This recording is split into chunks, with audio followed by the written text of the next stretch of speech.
একমাত্র গণিত বই বোধহয় ওই সাকিব আল হাসান মাশরাফি দিয়ে যতটুকু করা গেছে, এত রান করলো, অত রান করলো, এর বাইরে আর গণিতে কিছু স্কোপ নাই। না হলে ওখানেও দিয়ে দেওয়া হতো যে বঙ্গবন্ধুর গণিত ভাবনা।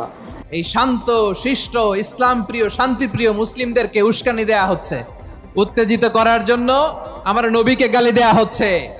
আরশের অধিপতি আল্লাহ রাব্বুল ইজ্জাতের নামে এমন অশ্লীল শব্দ ব্যবহার করা হচ্ছে যেগুলো মুখে তোলা আমাদের পক্ষে সম্ভব না।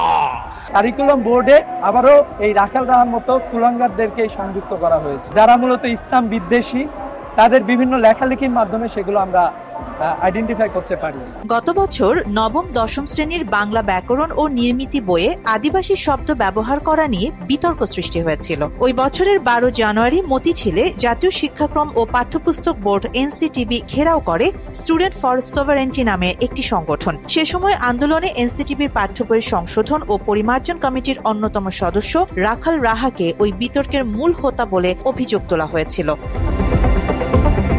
সম্প্রতি জাতীয় শিক্ষাক্রম ও পাঠ্যপুস্তক বোর্ডের এনসিটিবি পাঠ্য বই সংশোধন ও পরিমার্জন কমিটির সদস্য রাখাল রাহা ওরফে সাজ্জাদুর রহমান সামাজিক যোগাযোগ মাধ্যম ফেসবুকে মুসলিম সম্প্রদায়ের ধর্মীয় অনুভূতিতে আঘাত দিয়ে পোস্ট দেন। পোস্টে তিনি তাহাজ্জুদ, আল্লাহ শব্দগুলোর ব্যঙ্গ এবং বিকৃতি করে লিখেছেন। এই ঘটনায় রাখাল রাহা ওরফে সাজ্জাদুর রহমানের বিরুদ্ধে মামলা হয়েছে। তাকে এনসিটিবি থেকে অপসারণ ও কঠোর শাস্তির দাবিতে উত্তাল সারা দেশ।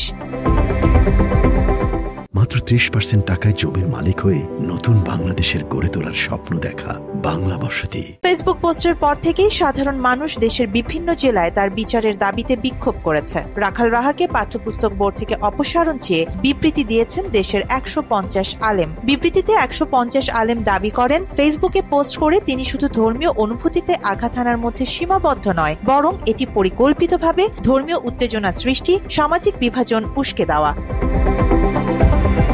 রাখাল রাহার ষড়যন্ত্রমূলক তৎপরতা আইন শৃঙ্খলা পরিস্থিতির অবনতি ঘটিয়ে রাষ্ট্রীয় স্থিতিশীলতাকে হুমকির মুখে ফেলতে পারে বলেও দাবি করেন আলেমগণ। বাংলাদেশের মুসলমান আলেম ওলামার নেতৃত্বে জাতীয় সংসদকে দখল করে নাস্তিকদের ফাঁসির রায়কে কার্যকর করবে। রাখাল রাহা ভয়াবহ ধৃষ্টতা দেখিয়েছেন আল্লাহ এবং আল্লাহ রাসূলের বিরুদ্ধে, এবং রাখাল রাহারা একটা চক্রান্তের অংশ হিসাবে এটাকে তারা করছেন।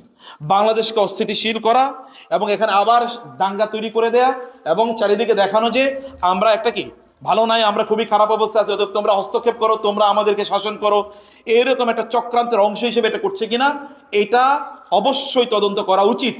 রাখাল রাহা সহ যারা বাংলাদেশের ধর্মীয় অনুভূতিকে কাজে লাগিয়ে তৌহিদি জনতাকে উস্কে দিচ্ছে তাদের শাস্তি নিশ্চিত করতে ইতোমধ্যে সরকারকে হুঁশিয়ারি জানিয়েছেন আলেম সমাজ। সরকার যদি মনে করে যে দেশকে স্থিতিশীল রাখবে, তাহলে প্রথম পর্যায়ে যারা উস্কানি দিল, তৌহিদি জনতাকে যারা উস্কানি দিল, তাদের শাস্তির ব্যবস্থা করতে হবে। রাখাল রাহা রাষ্ট্রের গুরুত্বপূর্ণ পদে থেকে রাষ্ট্রের সংখ্যাগরিষ্ঠ জনগণের ধর্মীয় অনুভূতিতে আঘাত করে এমন বক্তব্য দিলেও রাষ্ট্র তার বিরুদ্ধে কোনো ব্যবস্থা না নেওয়ার কারণে জনগণ তীব্র ক্ষোভ প্রকাশ করেছে। তখন তার মনে হলো চলেন ফেসবুকে যাই, আল্লাহ ও তার রাসূলের বিরুদ্ধে একটা কটূক্তি করে আসি। এরকম নির্বোধের মতন কাজ করে, তখনও কি প্রশাসন থেকে তাদেরকে কুকুমুন্ডকের মতন কাজ করলেন, কেন উস্কানি দিলেন, তাকে কিন্তু বলা হয় না। সকল দায়ভার তৌহিদি জনতার।